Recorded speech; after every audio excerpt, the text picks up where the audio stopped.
Welcome to The Tech Life with Rich Conte, bringing you stories from the front lines of the tech industry and the insider's perspective on starting, growing, or thriving in a technology venture. Welcome to another episode of Silicon Harbor Radio, brought to you by the Tech Life podcast and Silicon Harbor Magazine. I'm your host, Rich Conte. Each episode, we take you inside Charleston's rapidly growing tech and startup community and give a voice to the local entrepreneurs and other contributors driving that growth. In this episode, we're fortunate to feature a very familiar name in the Charleston entrepreneur community, and someone I've been hoping to have as a guest for quite a while. Before we get to our guest, I want to let everyone know about another podcast that I've been following, Malicious Life. A while back, we featured John LaCour, the founder of Charleston-based cybersecurity technology company Fish Labs. If you enjoyed that episode, you'll want to check out Malicious Life. Malicious Life tells the fascinating stories about the pioneers of the cybersecurity industry, some of them criminals, and how they shaped its earliest days. You get a peek inside the history, from the very first virus to the major ransomware attacks of 2017. The show is as topical as it is fascinating. We see ransomware attacks target public services, corporations, and governments with increasing frequency, and it's thrilling to discover the history of malicious attacks from the 70s and 80s up to today. Host Ran Levy talks with both former hackers and security experts, investigating and telling their story over the course of the first season's 6 episodes. The episodes feature guests like Yuri Sternfeld, a lead researcher at CyberReason and the developer of RansomFree, advanced software that defends PCs from ransomware. Check out episode 1 titled Ghost in the Machine, where they explore the world of early viruses, the precursors to the types of malware we know all too well today. Those of us who've been around computers long enough may remember a time when viruses were much more benign, and their authors were usually just bored computer geeks, and not members of a sophisticated, well-organized crime syndicate. Definitely add Malicious Life to your list of podcasts to check out, and don't miss that first episode. Since starting the Tech Life, I've had the great fortune to meet a lot of entrepreneurs with interesting backgrounds and compelling personalities. One of my primary motivations for starting the podcast was to provide a platform for their stories and to share their experiences and passion for what they do with as many like-minded listeners as possible. There are some people you meet in the tech and entrepreneur communities because you seek them out or vice versa. Other folks you connect with either through mutual friends and colleagues or just by being in the right place at the right time. Then there are the few people who are almost impossible not to connect with in some way by virtue of how deeply embedded and widely present they are in the community. We've been lucky to feature a few of those people in past episodes, such as Stanfield Gray, Matt Goff, and Earl Bridges. And in this episode, we speak with another.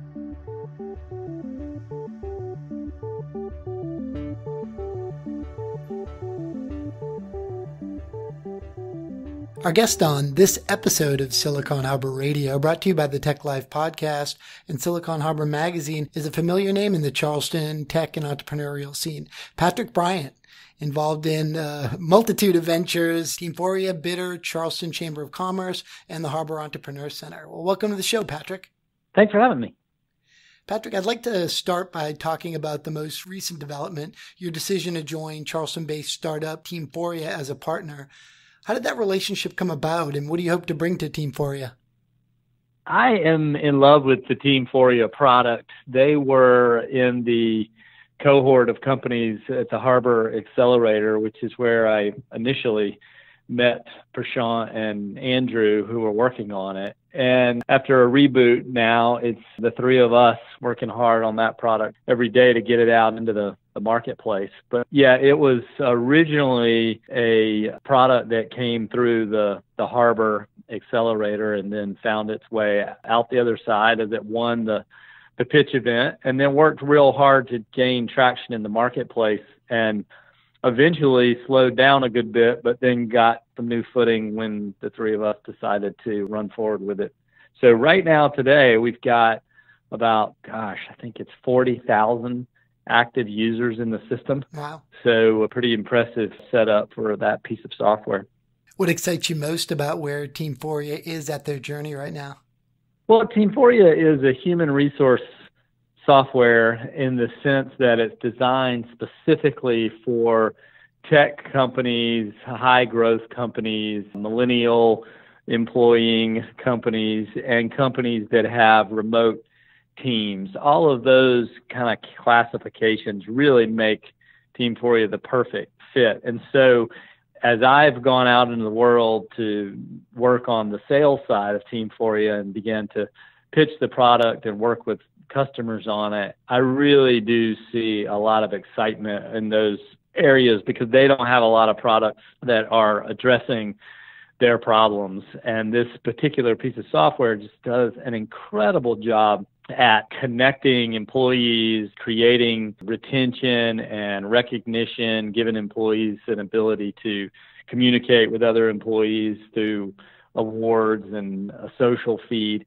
But then also something I'm incredibly excited about it is the idea of more of a small company using it to do their reviews. So employee reviews, employee goal setting, those kind of things. And that's sort of a newer angle for the company. Today, you can log on to our website and sign up and start using the software in about 5 minutes. It's incredibly easy. And that's something that's brand new that was brought to the team and was something I really wanted to focus on as soon as I joined the team. What's the most significant challenge you see on the horizon for Teamphoria, and what do you see as your role in helping them address that challenge? I think the number one challenge that they had prior to me joining the team was sales cycle. It was that they were really focused on large companies that I think absolutely can pay off in the long term, and it's certainly not a bad strategy. But in my experience with a startup, I really want to push on just getting as many people using it as possible so that there's a really good flow on client feedback and having people talk to us about what's working, what's not working, and what they need. So that really does point to that was the number one challenge, almost a month ago now. And today we're still currently addressing it, which is designing that self-sign-up ability so smaller companies can use it immediately and not have to jump through an entire process of filling out a proposal and then waiting on an invoice and all that kind of stuff. We really want them to be able to jump right in, start using it for their employee reviews and their goal setting and recognition needs. Same day, really. Of course, that's a tight vision, but we've already had a number of people begin using it just through the self-sign-up process. So I think over time, that one's going to really pay off for us. Now, you've also worked with another Charleston startup, Bidder. What are some of the similarities and differences between your roles with the two ventures? Yeah, there were a lot of similarities. Bidder also went through the Harbor Accelerator. That's where it really got its complete birth, and the idea was formed right at the time the accelerator was being spun up. And Bidder is such a terrific product that we really have a lot of fun with events that use that software. It really enables them to do something that just no one else in the marketplace is doing. So that one is particularly fun. I was on it for about 2.5 years, and Sam Staley is a terrific entrepreneur and someone I admire a lot on the code side of the house, and certainly a good business developer himself. And as I worked through Bidder, a lot of those same problems came up regarding sales cycles, right? Because Bidder could be used just for galas that would happen once per year. That's not exactly your best best play. You develop good software and then you wait a year. I was really focused on finding ways when I was on that team to increase the stickiness, increase the ability for people to use it on an ongoing basis. And so Sam and I worked together a lot, and still do for that matter, to find solutions that help nonprofits raise money all year round. So you saw us build the Text.Gives platform that allows just text to donate. We also built out a fully functional text ticketing platform. So you can log on now through Bidder's platform and buy your tickets in addition to silent auction items and raffle items and all these different things you use for fundraising So the Harbor Entrepreneur Center is a great example of someone who uses Bidder all year round. Mm-hmm. Every single one of their events is ticketed through Bidder. And then, of course, they have one big event per year, a gala-type event that they'll do raffles and silent auction through it. So it really changes the game and allows those nonprofits to do something they're just simply not doing. The big excitement there for Bidder at the moment is we just did a phenomenal integration with Blackbaud, mm-hmm. and are really happy to be working so closely with Blackbaud in that. They have so many customers in the nonprofit space that can utilize Bidder's platform for silent auctions and raffles and ticketing. I see that being a huge win as we move forward and Blackbaud clients start to adopt it. Essentially, we've designed it in such a way that you would hold your entire event and sell all those tickets and silent auction items, raffle, et cetera. And then at the end, when you're done with that event, you can port all that data pretty seamlessly directly into your Razor's Edge account. So I think that's going to be a big win for those nonprofits.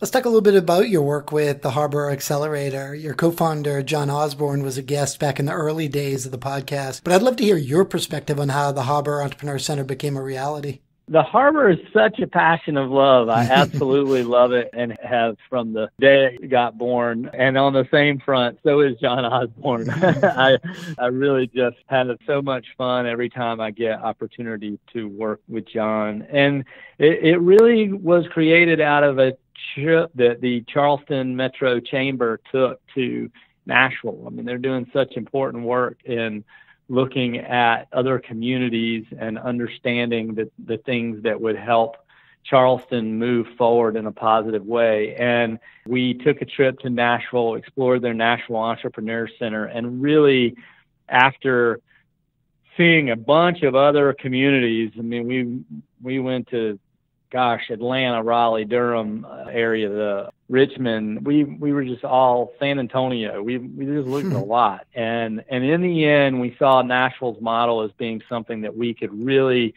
emulate and execute. And now I feel like we've put a ton of new spin on it that's specific to Charleston. But the real impetus was pretty simple, that we didn't feel like Charleston's entrepreneur ecosystem was connected and creating collision among those entrepreneurs. So that was really our initial goal. We said, how can we create collision among the entrepreneurs that have started businesses in Charleston? And so from that baked the accelerator and the idea that the mentors would get together to work on startups, and in that they would meet each other and work together, which is great for the existing entrepreneur. Mm-hmm. And of course, the entrepreneur that has an idea and is moving it forward benefits through the mentorship and the free space and all the other benefits that come along with the Harbor. So in the end, it was just a win-win-win,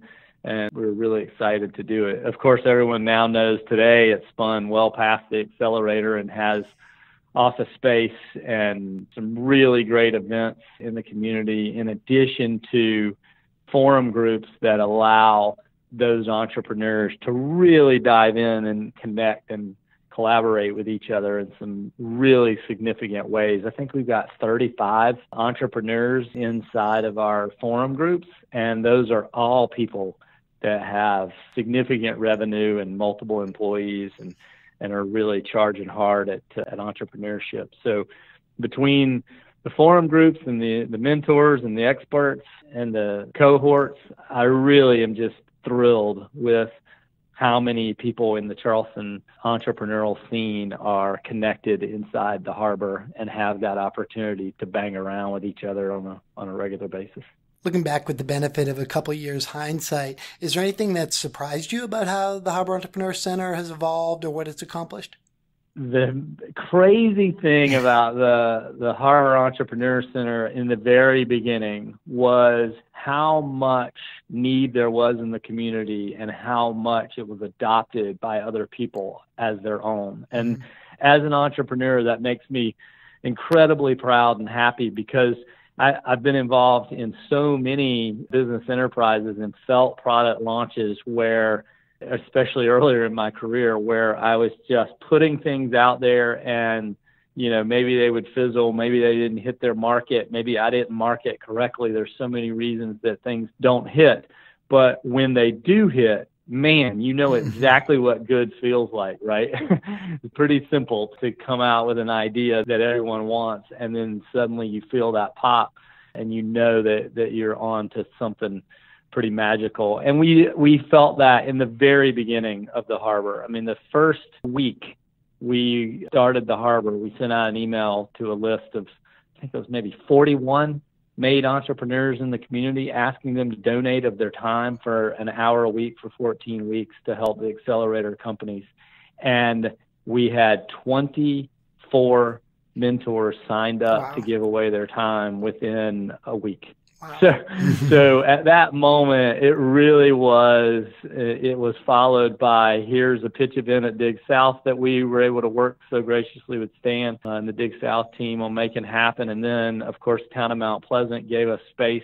And all of that happened within 30 days. And suddenly this thing was taken off. And I think that's really one of the lessons that I learned, not only through the harbor, but through many other things I've been involved in, is when I put them out into the world, I see, hey, is this something that really sticks and people are excited about and I can have a lot of dialogue about it? Or nope, no one seems to really care about this particular thing. I need to go focus my time on something else and put that one on the shelf for another time when either the market's ready or we've pivoted to something that is more interesting to them. Where did your passion for entrepreneurship come from, and what were some of the experiences that you think helped encourage or cultivate it along the way? I'm kind of a typical entrepreneur in that I always had the lemonade stand. I was always, developing business ideas at a young age, and started my first service-based desktop publishing company when I was 16, and then went into sound and lighting and TV and all these other jobs in life. So I was always looking for that business opportunity, and that was just something that was important to me and sort of part of my core values. But definitely connecting and being around other entrepreneurs that are firing at the same pace I am is by far the number one thing that engages me, keeps me focused, gives me new technology. And that's really what I was looking for when we originally formed our forum group back about 8-9 years ago.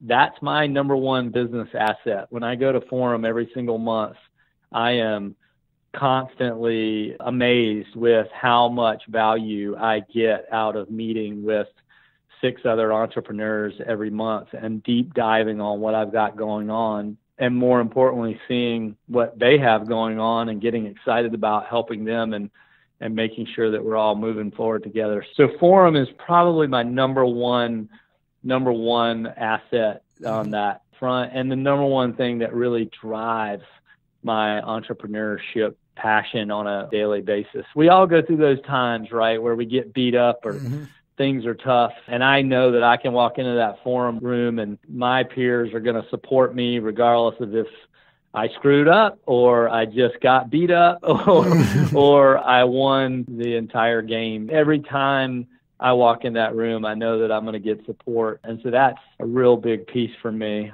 I think it was about a year and a half ago now, maybe 2, I posted on Facebook a status update that kind of rings with me a lot now, which is, well, it happened on a day that I had just been annihilated. We just made a lot of mistakes and things were not going our way, and we were really, really frustrated and in a lot of pain. And so my post was, I get paid to fail, but it's odd the check shows up on the days I win. And it really does sum up a lot of my career, which is in the darkness of the valley when it is the absolute worst. I'm lucky enough to have people around me that prop me up, that tell me to keep going, keep me pointed in the right direction on what's important. And that really allows me to kind of go through tough times that other people might go, man, I got to get the heck out of here.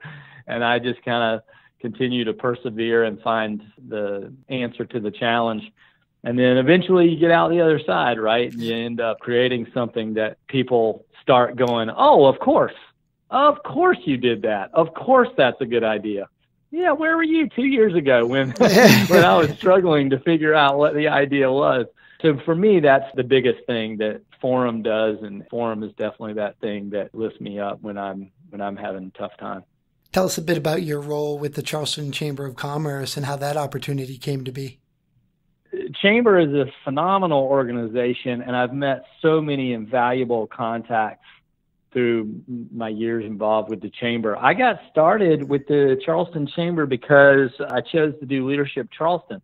Like a lot of entrepreneurs, I had been running a business for, probably 8 years, I think, at that point, something in that area. And I was really head down. I think that happens to a lot of especially entrepreneurs in scalable kind of companies, because in Charleston, for instance, if I'm doing a startup around video services, which is what GoToTeam was at the time, all my clients were Atlanta, New York, LA. And so I wasn't really focused on the Charleston market to sell to, right? So my contacts weren't in the Charleston market. But as I found some success and started to get to that point that I could lift my head up a little bit and be involved in the community, I decided that I wanted to do Leadership Charleston and kind of get a better network of people in Charleston.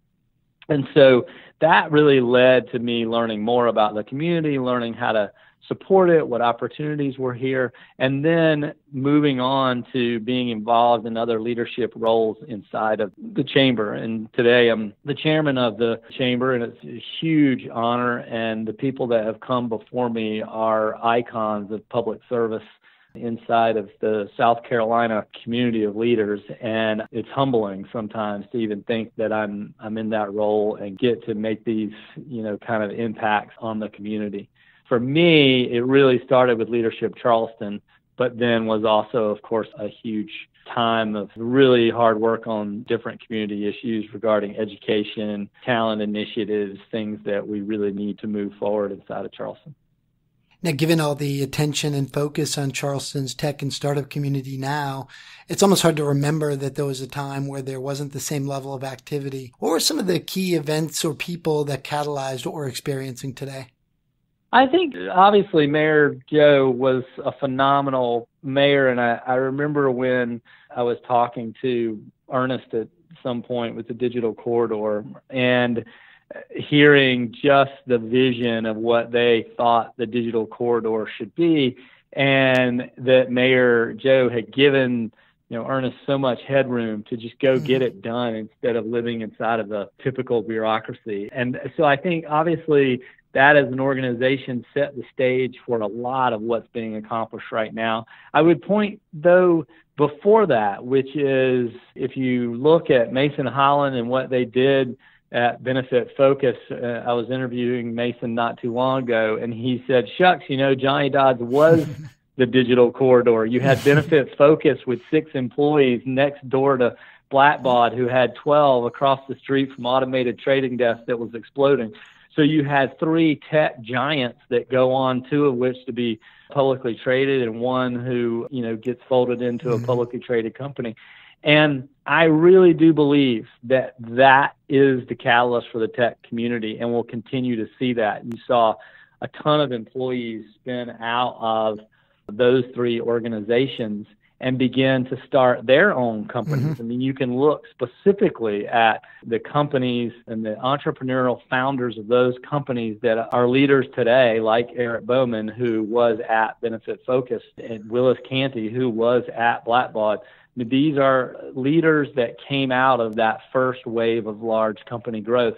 And now I think you're going to see a third wave. That's what you're really seeing right now is those first 3 companies have become really great tech giants for our community. And then that second level of company is at a place that it's starting to spit out entrepreneurs, and that pyramid will just continue. And I think we're going to just see entrepreneurial growth and tech growth inside of Charleston continue to double for the next, maybe double every 4 to 6 years for the next foreseeable future, maybe 20 years, because there's just so much traction in that market. What are some of the most critical challenges we're facing as a community, and how do we overcome them? I think the number one challenge that I hear from my peers constantly is talent. Mm-hmm. It's all about getting people involved in our tech community, and those that are here, giving them the opportunity to learn the skills needed to get into these areas. The Chamber has a huge focus around talent initiatives, as does the Charleston Regional Development Alliance and others. And I absolutely believe that is our critical problem. We can solve the other problems, but that is the one that's going to need to be filled if we want to continue to have these amazing possible things that are going on in the community. I think the Chamber, specifically around apprenticeships and its scholarship fund, that is doing a whole lot of good work around connecting high school students into career pathways, and then also giving them the funding and the apprenticeships to go directly into work, is just incredibly exciting. And to me, that's our number one challenge that we just have to face. Before we let you go, is there anything else you're involved with, or any specific event or activity that you want to plug? I would absolutely implore everyone to be involved in the events of the Harbor Entrepreneur Center and support that organization. I think that is a huge opportunity for all of us in the community to continue to uplift our entrepreneurs. And then also, of course, the Metro Chamber is the connecting organization past entrepreneurship and past scalable, innovative companies. There's no question that the Chamber is where it's at. So I would tell anyone that's listening, that's thinking about getting involved in the community, and they say, how can I help lift up some of these issues? Those, to me, are the number one, and we'll tied for number one. I don't have a favorite. They're both amazing. But the Harbor Entrepreneur Center and the Charleston Chamber are really the ones that I would say, go get on a committee, go to an event, get plugged into those two organizations, and help move some of these community issues forward. Patrick Bryant, thanks for joining us today on The Tech Life. Absolutely. Thank you so much for having me. I first met Patrick back in 2014 at Startup Weekend Charleston. I was participating for the first time, and he was one of the coaches for the event.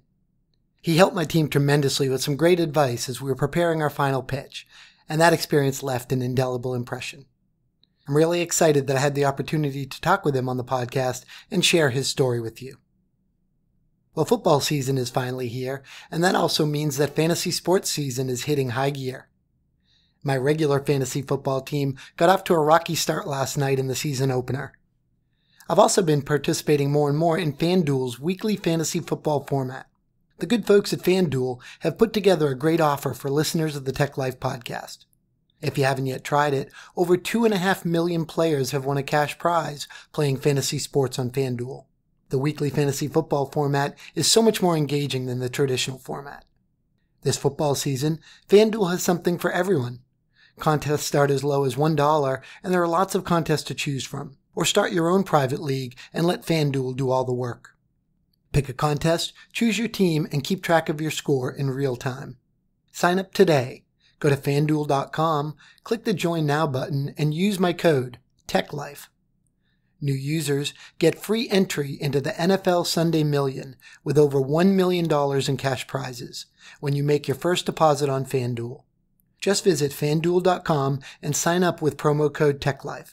That's FanDuel.com, promo code TechLife, void where prohibited. Before we go, I want to remind listeners about several upcoming events on the Charleston Tech and Entrepreneur community calendars. The MUSC Innovators Meetup Group that we featured back in July will be holding their next monthly meetup on September 21st. Tom Wilson, the founder of JRS Coding School, will be featured at the next Startup Grind Charleston event on September 27th. The next Harbor Entrepreneur Center Happy Hour is September 26th, and of course every Wednesday at 9 a.m. they host their weekly 1 Million Cups event. And the Revolve Conference is back for 2017 on October 26th and 27th. Our partners at Silicon Harbor Magazine are a great resource for keeping up with all of the events and news in the Charleston technology, creative, and entrepreneur community. Visit them at siliconharbormag.com and follow them on Twitter at SiliconHBRMAG. You can follow us at TechLifePod and also find us on Facebook. The best way to keep up with the show is to subscribe. For iTunes, visit www.siliconharborradio.com or search for Tech Life with Rich Conte or Silicon Harbor Radio. If you enjoyed the show, let us know by leaving us a rating and a review. Subscribing via RSS is as simple as visiting techlife.libsyn.com/RSS. That's all the time we have on this episode of Silicon Harbor Radio, brought to you by the Tech Life Podcast and Silicon Harbor Magazine. I'm your host, Rich Conte, and thanks for listening.